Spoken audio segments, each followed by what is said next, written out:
love to you. Thank you guys. Thank you for joining us. Thank you. Much love to you. Thank you so much, guys, for joining us today. Yes. We really appreciate it. Thank you so much. Okay, guys, we're going to go ahead and jump right into it. Today's topic, you guys ready? Today's topic is Love Unfiltered. Okay? The truth about what we really want, okay, when it comes down to love. All right, yo, what's up, family? It's your guy, it's the man, Broker J3, and welcome to another episode of JMB Live Podcast. You already know how we do it. Real talk, real love, real life. Yes, and today we're diving deep into something that every person from a young teen to an elder has felt, feared, or even fought through. That's love, guys. Not the romantic comedy kind, not the filtered Instagram kind. We're talking about the real deal. Let's talk about it, guys. Hey, guys. I am your girl, Dr. B, and I'm so glad to be in this space with you guys this evening because this topic, it is actually layered. It's complicated, but it's necessary. Thank you guys for being a part of the JB family. Thank you. We've got Adrian Wright. Thank you for joining us, Adrian. How are you doing this evening? Victor Perez. Hey, thank you guys for being a part of the JB family. Thank you guys. Thank you. Much love to you. Now, but this topic is necessary, and we're talking about it. How do you know if someone truly, guys, truly loves you? You know, you hear it all the time. I love you, I love you, I love you, I love you. But how do you know? What is unconditional love? Is marriage still sacred or just symbolic right now? Do women still want marriage? Do men want commitment or comfort? We're going to unpack all of that this evening across several different generations, guys. So thank you for joining us. Roger Hefner, thank you for joining us, Roger. Also, we got Joanne 4414. Thank you. Thank you guys for joining us. Much love to you. Thank you for your support. Thank you. Yes. And while you guys are tuned in, go ahead and do us a solid. You know what that is already. Please like, share, and subscribe to the live. Yes. And please continue, guys, to tap the screen. We appreciate you guys every time that you guys tap the screen. Make sure you show support and love as you guys always do. We appreciate your gifts as always. So thank you so much for that. All right. If this conversation starts to bless you and you start feeling real good about the conversation, you know, drop a comment, a tag somebody, or especially somebody that you love or care about because it's a really good topic today. And let's build this community together, guys. This is JMB Podcast. This is an interactive podcast. We always like you guys to be involved. And it would mean a lot to us. You guys already know that. Yeah. What is love? Like, really, what is love? So let's set aside the table for a second.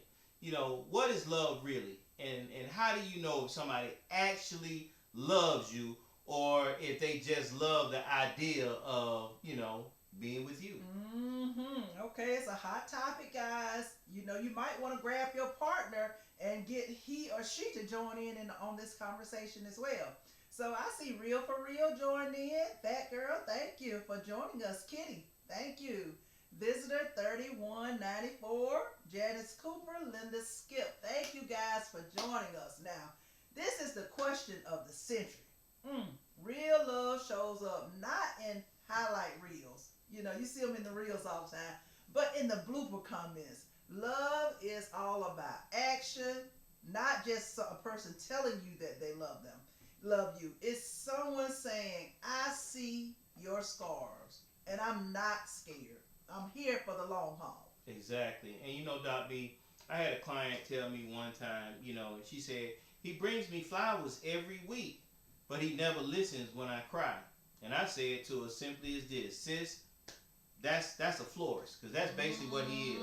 Somebody that bring you flowers every week, that's a florist. That's not a partner. Yeah, so he or she has to play that part. Love is about listening, lending ear. Love is about sacrifices, and love is about aligning. You want to align yourself with that person. Exactly. Yes. So what we're going to talk about, we're going to give you some scenarios. Albert, I want you to join in for me. Uh, Polly, Gal, I want you to join in as well. Tell me what you're thinking, girl. Let's paint this picture. What if you're dating someone who says they love you, Mm. but every time life gets tough, every time you're going through something, that person goes silent. They don't even check in and say how you doing. I'm just checking in. They just disappear. Do you think that's love? You know what it is, Doc B? Hmm. That's love when it's convenient. Mm. That's what that is. And convenient ain't commitment. No, Point blank. No, it's not. No, it's not. So shout out to Shonda from Atlanta in the comments. She said, "I thought he loved me because he paid my bills. But he never paid me any attention." Sis, you said a word there. What do you guys think? What do you think? You think he loves her just because he paying her bills? Yeah, you know, it's a lot of people out there that spend money on somebody, but that don't necessarily mean that they love them. You know, we've heard conversations where you have some women out there that may be with a man that's like literally financially loaded, you know, and because of the fact that he's has so much money, a lot of times they don't treat them as well as that guy that's, you know, that's they're able to treat it good, able to do a few things for, but not as much as the guy that got all the money. But that's the guy that's treating it very well. Guy that got all the money, he's treating it like crap because he feels like, hey, I can find somebody else. I don't really need you. So, you know, you guys gotta put that in perspective as well. Yeah. So money is not love. No, money is not love at all. Hey y'all, you know, this conversation is already on fire. Yes, it so is. what I want you guys to do is go ahead and start liking it. Yes. Share the live. And again, guys, go ahead and subscribe. If you haven't already subscribed, go ahead and subscribe now. Don't keep this true to yourself. Remember to keep tapping the screen. We appreciate you guys that's already tapping the screen. Thank you so much for those gifts. We see them coming through. Thank you so much. We appreciate your support, and it means so much to us. Thank you, guys. So next we're going to talk about unconditional love. Is unconditional love, is that a myth or a masterpiece, Brother J3? I think let's talk about the unicorn. That's what it really is. Unconditional love. You know, is it real or is it something we say to excuse dysfunction? Yeah. See, unconditional love is possible, but it's not boundary-less love. Love without boundaries is chaos. Even God gives us choices. Exactly. So you forgive. Take this for example. You forgive betrayal over and over. Person that cheats on you and betrays you over and over. That's unconditional love, but it's costing you your peace, your dignity, and your sense of self. So I don't know if that would be considered love. That could be obsession to a certain extent. Exactly. All right, Jet Town, thank you for joining us. We appreciate you. The Gym, Headhunter 89. Also, we want to thank Accepted in the B for joining us as well. Thank you guys for joining us. Maze 38. Much love to you guys. Thank you guys for joining us. Thank you so much, guys. Yes. So, Broker J3, what do you think about that scenario I just gave?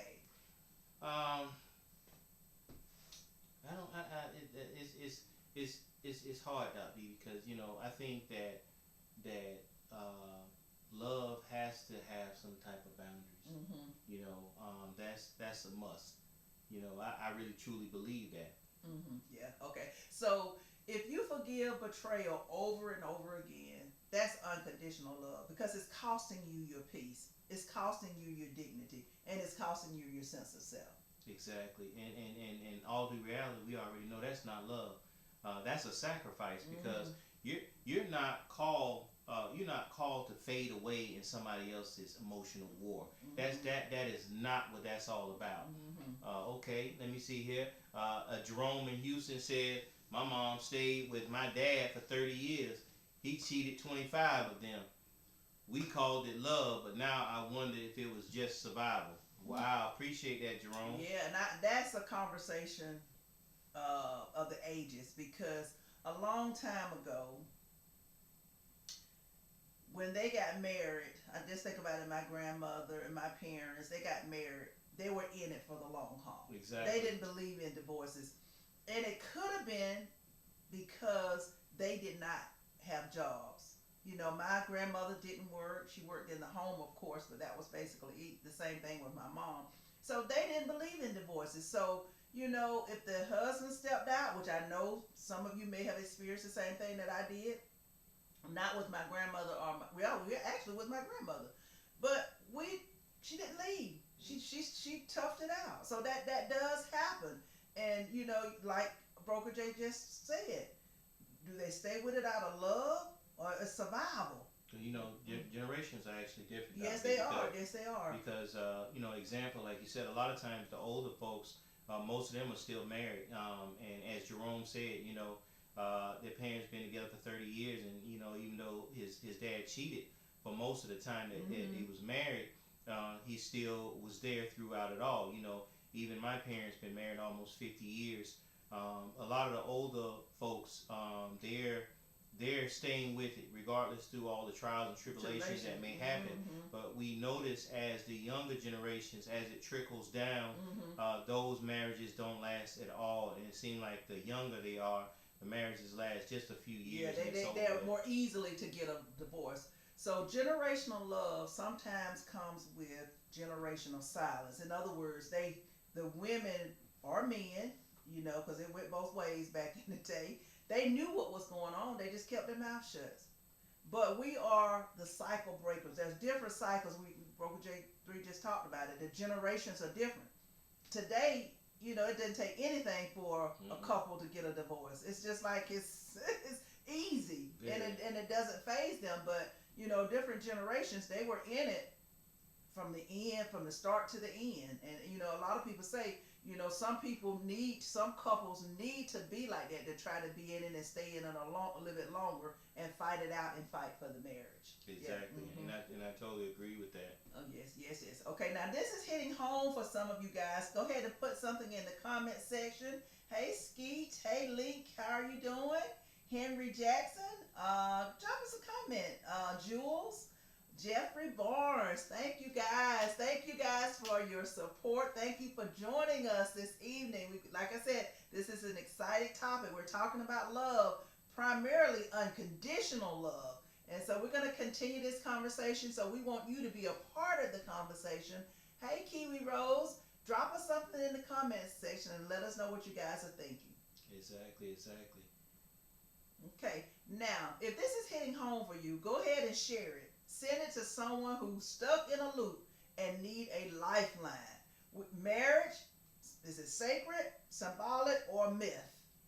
What do you think, Broker J3? That's. Hey, you stirring the pot right now, Dobby. I mean, actually, is marriage a myth now? Because do people really want it? That's what the real question is, or it's just a cultural checkbox, like marriage, the house and the car, it's like a check, that's what it seems like it is more so now, because a lot of people not really following through with vows, if you ask me, from what I've been noticing through the last generation, is vows is not symbolic at all. It's just like words that mean nothing at all. Yeah. So, but all of this depends on the generation. But you may have noticed, I know I've noticed, there are a lot of people who are living together now. A lot of people are not taking that step into marriage. I don't know what the reasons could be, but that's what's happening. Now, it also depends on the generation. Baby boomers saw marriage as a goal. Gen X see marriage as an expectation. Millennials saw it as a break. And Gen X, they're asking, is it even necessary? That's what the Gen Z are asking right now. Yeah, is it worth it? A lot of Gen Zs are not even talking about getting married at all. I mean, that's not even something that they're even considering, which is really weird. But we're gonna go ahead and break that down. That's what we're gonna do. Let's talk about this marriage situation. We're gonna break it down in a few different ways. We're gonna talk about the spiritual view in regards to marriage. Does God require marriage? And I would say that God doesn't necessarily require marriage, but God sees the man and the woman as a marriage of unity. Mm-hmm. That's the reason why God had got Eve for Mm-hmm. Adam to be that helpmate, so that they Mm-hmm. can be able to work and build together. Yeah, and I'm old school. I believe the man is the head and the woman is the tail. You know, he takes lead because that's what he's supposed to do according to the Bible. You know, that's just my philosophy. That's just the way that I was brought up. You may feel differently. If you feel something differently, please share with us and we'll read it and we'll have your opinion on how you feel. But according to the scriptures, I think you know you have better luck when you're married because you're now one. You share everything. Now I always tell people, you know, you're supposed to share it when you get married. You're supposed to have one account where you pay all of the bills. I recommend that women also have an additional account for them to have some extra money, and that man needs that extra account too. But I know that God does blesses you when you do create that union. Exactly, Mm-hmm, exactly. mm-hmm, And another way to look at it, the legal versus convenient. You know, is marriage just paperwork? mm-hmm. You know, you look at it like that because a lot of people, you know, that's exactly what it is. It's just paperwork. You know, it's just something that's on a legal document, but a lot of people are not following through with Mm-hmm. what the vows of marriage is truly about, because we know so many people that's married, they have that legal document of marriage, but yet, you know, they still cheat. You Yes, know, they do. they still do all kind of things that's, you know, that a married people should not do. Mm-hmm. You know, so sometimes it makes you wonder, you know, is it really more of a legal thing, or is it just more of a convenient thing? Yeah, yeah. But now I do believe that those vows, that marriage license is a covenant between the husband and the wife. You know, I do believe that even though some people believe that it's just a piece of paper, you know, some people do that. You know, but for me, I think that it's sacred and that you should honor your vows if you decide to get married. If you're not going to honor your vows, then don't get married. Marriage is not for everyone. No, it's not. Mm-hmm. And now let's look at it as an emotional readiness type situation. Are we marrying for love or for status? You know, we hear a lot of people, you know, Mm-hmm. unfortunately, a lot of young women, you know, mostly in that Gen Z, millennial Gen Z, you know, they're marrying for status. It's Mm-hmm. not necessarily because they really love that person. It's because of the status that that person brings, Yes. you Mm-hmm. know, and you know that's not good, because we, as Dobby said earlier, you shouldn't get married for money first of all, which is a part of that status, or by namesake. This person may be well known or maybe Mm-hmm. famous, so you want to marry that person just so people know who You you are, are. and you know what usually happens from that. They usually take that status that Mm-hmm. they gained from that marriage, and once they obtain some of that status themselves, you know what they do? They break off and they want to be on their own now, because now they have status, Mm-hmm. so they don't need the other person anymore. Yeah, yeah. So before you consider marriage, or this is a time when you decide is marriage for you. You know, based on the conversation that we're having. If you're engaged, you want to be married, and see, this is what it's all about. We're educating you. So even if you're not in a relationship now, when you find that right person, these are things that you're gonna ask. You're gonna ask yourself these questions, and then you're gonna know if that person really loves you unconditionally. Okay, so these are some, you know, things that you want to be ready for emotionally before you decide to dive into it. Okay, guys, we thank you guys. Oh, we got some comments. We got Sensual Banana, Joseph Wallace. Thank you for joining us. We appreciate your treasure chest. Thank you guys for joining us. Eller Gillian, thank you for joining us as well. We appreciate you guys, and thank you guys for being a part of the JMB family. We got a comment from Mental Chillness that said that's the truth. That you are correct. you Thank are you. correct. Thank you guys. We appreciate it. Yes, yes. And as we see, continue to tap that screen. We Yeah. appreciate it. And for our gift givers out there, thank you so much. We love it. We appreciate it. continue to support for JNB Live. So, okay, guys, I want you to answer this question. This is under the gender lens. Do women still crave the security of marriage? Do most women still want to be married? Do men fear its responsibility, or they just want to just ride along and coast along? What do you guys think? Let me see your comments. Add them to the comment section for me, okay? Yeah. You know what I think, B. While they're taking their time to write in the comments, we'll appreciate you guys for chiming in. What I think is, I think mature women. I'll use that term. I think the mature women do crave the security of marriage. Because you heard a few years ago, a lot of women was like, I don't need a man, I don't need a man. Yeah. But we've been noticing a heavy wave Yes. of women across social media saying, forget that. Yeah, I know, right? I want a man. Right. I want somebody to help me pay these bills. I know that's right. want somebody to look out for me. Jerome needs a daddy figure in his life. Whatever the case may be. So, a lot of women, grown women that we've noticed, they do crave the security of marriage. And personally speaking, yes, women do crave a man, because it's just like this. Women who are single can do a lot of things that men can do. We've broken those glass ceilings. We can do pretty much everything. But it's just something about a man doing it, because you don't have to do it.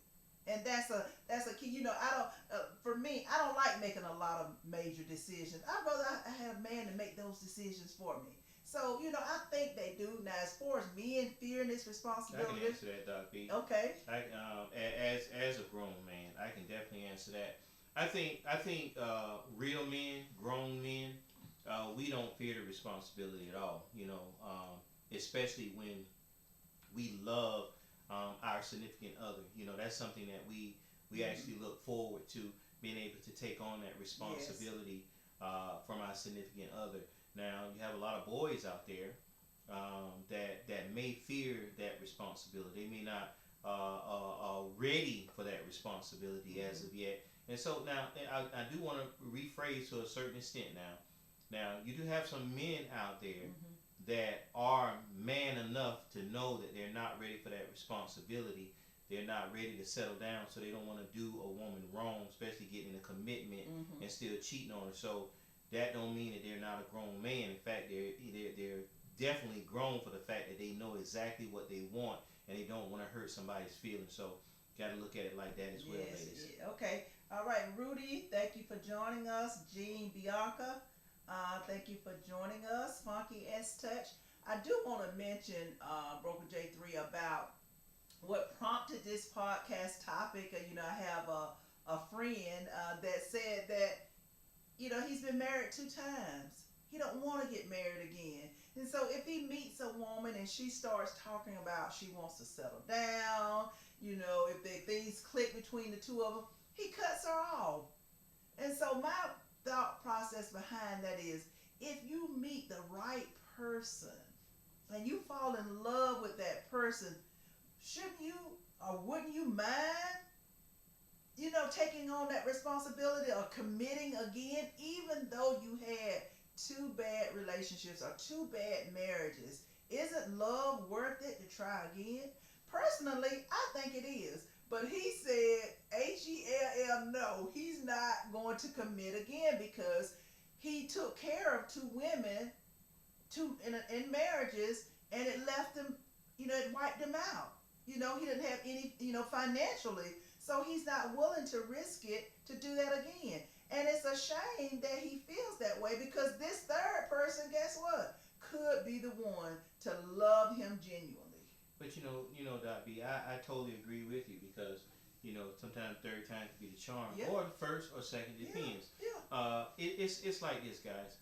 We're all going to be in situations or relationships rather where it may not end very well. Sometimes you may get hurt. Sometimes you may get hurt really bad. Yeah. But you ever heard that saying sometimes that you have to love like you've never been hurt before? This is a true statement, guys, because first of all, once you go through something bad, take the time out to heal first, so that way when you meet somebody else, take on that experience as something that's brand new. Do not see that experience as a reminder of something that you Yes. went through previously, Previously. because this is not the same person. And you don't want to treat that person like somebody in your past that did you wrong. Yes, that's true. And my philosophy is it's better to have loved than not to have loved at all. So sometimes you just have to, a lot of people don't like being vulnerable because they put themselves out there and then it's not reciprocated. But that's what love is. It's not intent to harm you, but that's just a part of it. So if you really love someone unconditional, if y'all break up or if it don't work out, you still have the same love for that person. Just because you break up, that don't mean you got to hate that person. You should be able to love that person unconditional if you felt that way about them from the very beginning. Exactly. Yeah. And right now we want to give some generational shout outs, Yeah. guys. For our teens out there, Gen Z, you don't need a partner to prove your worth, okay? Okay. You don't need a partner to prove your worth. Okay, in the 20s, you're in your 20s, and you're in your 30s. I have my youngest son is 29. Millennials. Date with intention, not desperation. You're not desperate. Have the intention to find someone that's compatible with you, someone that wants something out of life. I hate to see those 20 and 30-year-olds sacrificing 10, 20 years of dating someone when they know that person is not the right person for them. Exactly. And want to give a shout out to the 40 and 50-year-olds. Hey, Generation X, that's us. We holding tight. Yes. Gen X, you still deserve love without settling. Sometimes, especially when you get to a certain age, especially like myself over 50, a lot of times you might feel like, well, I'm 50 years old, right now I just take what I can get. No, you don't have to take No, what you can get. You still deserve real love without settling. You don't have to settle. You might have to be a little patient, but you do not have to settle. Yes. All right, Bubblegum, Hot Dog, Siri, Mr. Saturn, thank you for joining us. Oh, wow, we got a lot of people. The Lewis Family Deals, thank you for joining us as well. Accept in the beat. I mentioned that earlier, but that person's still online, so thank you. She is Complete 3. Thank you guys for joining us, and thank you for being a part of the J&B family. We appreciate your support. Much love to you. The other shout out is to the 60 plus. These are the baby boomers. Baby boomers. Yeah, it's never too late, guys. It's not even too late for you. As a matter of fact, I know someone that was 99, I think 99, 98, and they just recently got married. So it's never too late to start again with someone who sees the real you. I never give up on love. Yeah, we got a comment right now. So also, this Linda from Memphis says, I'm 58 and I just got married last year. Took me 3 divorces to find healthy love. Oh, wow, what a testimony. Oh, my God. Wow. And also, Mental Chillness said, that would be me. That's okay. Don't give up on love. Love won't give up on you. Hey, guys, if you've been enjoying the podcast today, please like, share. Please continue to send a gift. And for some of our TikTokers and Bigo Live people out there, we do have a gift goal we like to reach today. So please check out our gift goal and send those gifts. We'll appreciate it. We always appreciate your support. Thank you so much. Again, like, share, and tag some married folks or some single folks out there too. Yes. That may definitely need this conversation. We're building something bigger than just a conversation, guys. We're building connections. So please continue to tap on those screens. And always, we love the gifts that you send. It means a lot to us, and we appreciate it. Thank you, guys. All right, Daniel J. Mills, Bug Cover thank you for joining us. Also, we've got Munch, Levi. I like that. That was my dad's name, Levi Stein. Thank you for joining us. And BBC, thank you guys for joining us. Thank you guys for being a part of the J&B family. All right, guys, we're going to go ahead and jump right back into it. We're going to deal with this love, power, and purpose. Yes, Okay? yes. Okay, let's go ahead and land this plane now. We've been riding real high now, so we're going to go ahead and land this plane. Real love isn't just about romance. It's power, it's purpose, it's partnership.